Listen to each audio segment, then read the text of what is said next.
সাগরের মাঝখানে একটি পাহাড়, সেই পাহাড়ের মধ্যে বসে টানা 500 বছর আল্লাহর ইবাদত। তিনি একদিন নিচে নামলেন, নিচে নেমে দেখলেন পাথরের মধ্যখান থেকে পানি বের হচ্ছে। তিনি সেই পানিটিকে মুখে নিয়ে তার জিহ্বার মধ্যে লাগিয়ে দেখলো পানিটি ছিল মিঠা। আল্লাহ তাআলা তার জন্য মিঠা পানির ব্যবস্থা করে দিয়েছেন। তার ঠিক ডান পাশে একটি টসটসে ডালিম, সেখানে সকালে নামলে একটি টসটসে ডালিম, রাতে নামলে আরেকটি ডালিম। সেগুলো খেয়ে খেয়ে তিনি টানা 500 বছর আল্লাহর ইবাদতে মগ্ন ছিল। কিয়ামতের মাঠে তিনি যখন গেলেন, তখন আল্লাহ বলল, যাও, আমি তোমাকে দয়া করে জান্নাতে দিয়ে দিলাম।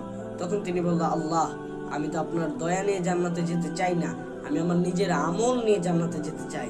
তখন আল্লাহ বলল, ওকে, ঠিক আছে, তাহলে তোমার আমল রাখা হোক এক পাল্লায়, আর আমি তোমাকে যেই সৌন্দর্য দেখার জন্য যে দুইটি চোখ দিয়েছি, দুটি না, একটি চোখ রাখা হোক আরেক পাল্লায়।